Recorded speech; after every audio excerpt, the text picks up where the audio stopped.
Hi, students. This is Mrs. Wicks with Wonder Read Aloud number 37. The name of this chapter is Understudy, and this is Augie's point of view. Via brought home 3 tickets to her school play a few days after Daisy died. We never mentioned the fight we had over dinner again. On the night of the play, right before she and Justin were leaving to get to their school early, she gave me a big hug and told me she loved me and she was proud to be my sister. This was my first time in Via's new school. It was much bigger than her old school and 1,000 times bigger than my school. More hallways, more room for people. The only really bad thing about my bionic Lobot hearing aids was the fact that I couldn't wear a baseball cap anymore. In situations like these, baseball caps come in really handy.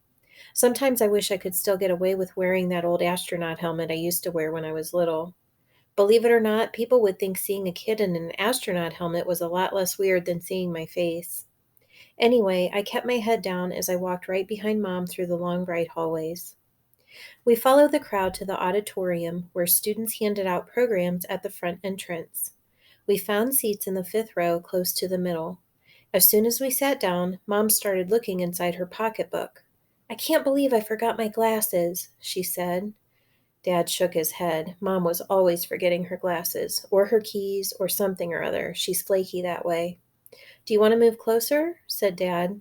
Mom squinted at the stage. "No, I can see okay." "Speak now or forever hold your peace," said Dad. "I'm fine," answered Mom. "Look, there's Justin," I said to Dad, pointing out Justin's picture in the program. "That's a nice picture of him," he answered, nodding. "How come there's no picture of Via?" I said. "Well, she's an understudy," said Mom. "But look, here's her name." "Why do they call her an understudy?" I asked.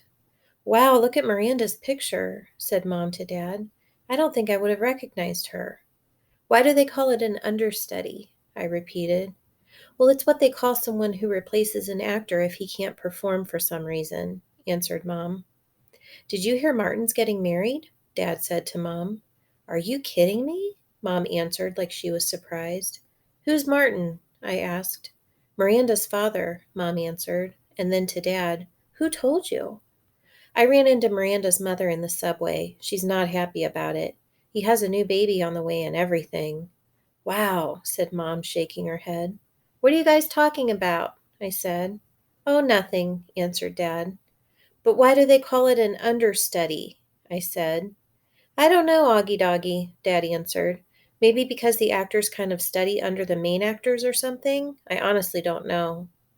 I was going to say something else, but then the lights went down. The audience got very quiet very quickly. "Daddy, can you please not call me Augie Doggy anymore?" I whispered in Dad's ear. Dad smiled and nodded and gave me a thumbs up. The play started. The curtain opened. The stage was completely empty except for Justin, who was sitting on an old rickety chair tuning his fiddle. He was wearing an old-fashioned type of suit and a straw hat. "This play is called Our Town," he said to the audience.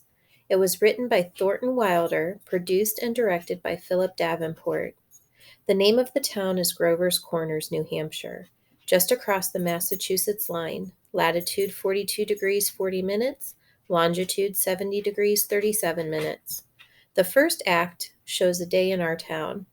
The day is May 7th, 1901. The time is just before dawn." I knew right then and there that I was going to like this play. It wasn't like other school plays I've been to, like The Wizard of Oz or Cloudy with a Chance of Meatballs.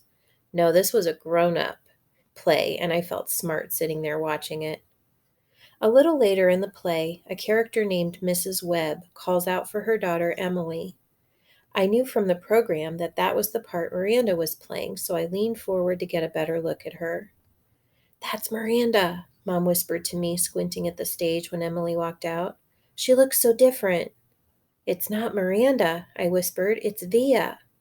"Oh, my goodness," said Mom, lurching forward in her seat. "Shh," said Dad. "It's Via," Mom whispered to him. "I know," whispered Dad, smiling. "Shh." Next chapter is called The Ending.